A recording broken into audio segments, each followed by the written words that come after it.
ஓம் முருகா வெற்றிவேல் முருகா. வேலுண்டு வினையில்லை, மயிலுண்டு பயமில்லை.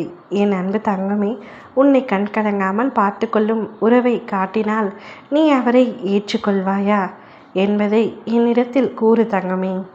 எதற்காகப்பா இப்படி கேட்கின்றீர்கள் என்று கேட்கின்றாயா? சொல்கின்றேன். உனக்கான காரணத்தை நான் சொல்கின்றேன். இதை முழுமையாக கேள். வாழ்க்கையில் பல அடிகள் பட்டு பல பேரை நம்பி ஏமாந்து இப்பொழுது நிம்மதியில்லாமல் ஏதோ ஒரு வாழ்க்கையை வாழ வேண்டும் என்று வாழ்ந்து வருகின்றாய். நீ ஒருவரை மனதார ஏற்றுக்கொள் என்று உன்னுடைய பெற்றோரும் உன்னுடைய குடும்பத்தினர் மற்றும் உன்னுடைய உறவினர்கள் அனைவரும் கூறிய போதிலும் உன் மனம் அதை ஏற்க மறுக்கின்றது. நான் யாரையும் நம்புவதற்கு தயாராக இல்லை. நம்பி நம்பி ஏமாந்து போனதுதான் மிச்சம். இனி என்னுடைய வாழ்க்கையில் யாருக்குமே இடமில்லை. நான் இருந்ததை பிடித்ததை இழந்து விட்டேன். இனி யாருக்காக வாழ வேண்டும் என்று எனக்கு நன்றாக தெரியும்.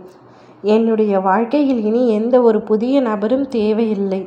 நான் யாரையும் நம்புவதாக இல்லை என்று வாழ்க்கையை முடிந்து போனதாக நினைத்து நீ பேசி கொண்டிருக்கின்றாய். உனக்கு யார் மீதும் நம்பிக்கை இல்லாமல் போனதற்கு பல காரணங்கள் இருக்கின்றது. அந்த காரணங்கள் அனைத்தும் எனக்கு நன்றாக தெரியும். உன்னுடைய மனதில் உள்ள அனைத்து கஷ்டங்களும் எனக்கு நன்றாக புரிகின்றது. நீ வாழ்க்கையில் எந்த அளவிற்கு பக்குவப்பட்டிருக்கின்றாய், எந்த அளவிற்கு வலிகளை சுமந்திருக்கின்றாய், அதனால்தான் உனக்கு இவ்வளவு வார்த்தைகள் வருகிறது என்று எனக்கு அனைத்தும் தெரியும் தங்கமே. கவலை கொள்ளாதே. தன்னந்தனிமையில் வாழ்ந்து விட முடியாது. ஒரு துணை இல்லாமல் வாழவே முடியாதா அப்பா என்று கேட்கின்றீர்களா என்று என்னை கேட்காதே. நான் அவ்வாறு கூறவில்லை. வாழ்க்கையில் ஒரு துணை இருந்தால் உனக்கு பக்கபலமாக இருக்கும் என்று தான் கூறுகின்றேன். பலர் நிம்மதியான ஒரு வாழ்க்கையை வாழ தெரியாமல் தைரியம் இல்லாமல் தற்கொலை என்னும் முடிவுக்கு தள்ளப்படுகின்றார்கள்.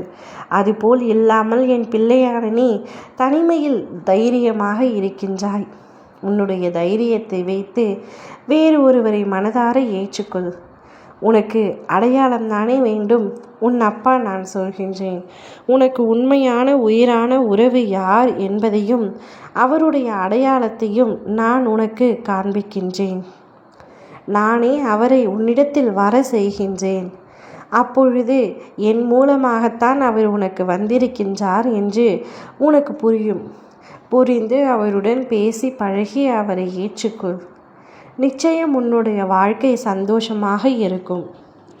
ஒரு வாழ்க்கை வீணாகிவிட்டால் வாழ்க்கையே முடிந்து விட்டது என்று அர்த்தமல்ல. அந்த பாகம் முடிந்து விட்டது. அடுத்த வாழ்க்கை இருக்கின்றது. தற்கொலையோ அல்லது தனிமையில் இருப்பதோ அதற்கு நிரந்தரமான தீர்வு அல்ல. உன் அப்பா நான் அவரை அடையாளம் காண்பிக்கின்றேன். அவரை நீ ஏற்றுக்கொள். ஓ முருகா வெற்றிவேல் முருகா.